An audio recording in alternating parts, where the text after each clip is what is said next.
अजीत पवार जी हमारे महाराष्ट्र के एक बहुत ही लोकप्रिय नेता थे, हमारे उप मुख्यमंत्री थे। उनको मानने चाहने वाले लाखों करोड़ों की संख्या में लोग अलग अलग क्षेत्रों से, अलग अलग कॉर्नर से अजीत पवार जी के विमान दुर्घटना में जो हत्या हुई है उसके ऊपर सवाल उठाए जा रहे हैं और कहा जा रहा है कि भाई ये कोई हादसा नहीं बल्कि इसके पीछे कोई षड्यंत्र हो सकता है।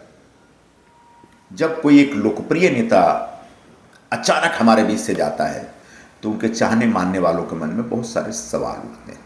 और इसमें कोई गलत बात नहीं है। इन सवालों का जवाब देने की जिम्मेदारी हमारी है।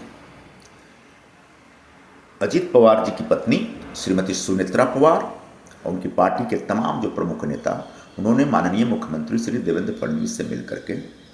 अजीत पवार जी की मृत्यु की और दुर्घटना की सीबीआई के जरिए जांच करने की मांग की। परसों मुख्यमंत्री ने प्रेस कॉन्फ्रेंस में साफ साफ शब्दों में बताया कि जैसे ही मेरे पास पार्टी की तरफ से इस प्रकार का निवेदन आया,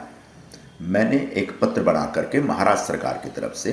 केंद्र सरकार को, केंद्रीय गृह मंत्री को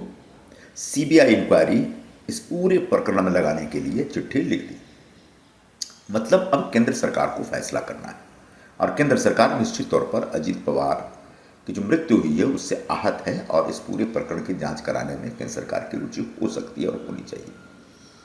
लेकिन जब तक सीबीआई इंक्वायरी नहीं करती और जब तक कोई जांच रिपोर्ट नहीं आती, तब तक अजीत पवार जी के मृत्यु के संदर्भ में जो तरह तरह के कयास लगाए जा रहे हैं और कई बार ऐसा लगता है कि बेबुनियाद बातें की जा रही हैं, उससे लोगों को सावधान होना पड़ेगा, उससे थोड़ा सा परहेज करना पड़ेगा। क्योंकि जब एक दुर्घटना हुई है तो दुर्घटना के कारणों की तलाश होने तक किसी भी व्यक्ति पर, किसी भी संस्था पर, किसी भी कंपनी पर शक जाहिर करना, मुझे लगता है जांच से पहले एक निष्कर्ष पर पहुंचना हो जाता है। इसलिए मेरा निवेदन होगा कि सर्वप्रथम केंद्र सरकार अजीत पवार जी की मृत्यु की जांच कराए। दूसरा, जांच के बाद जो भी निकल के आता है उसके आधार पर जिसको भी अपनी बातें रखनी वो कर सकते हैं, लेकिन तब तक के लिए सभी लोग चुप रहें।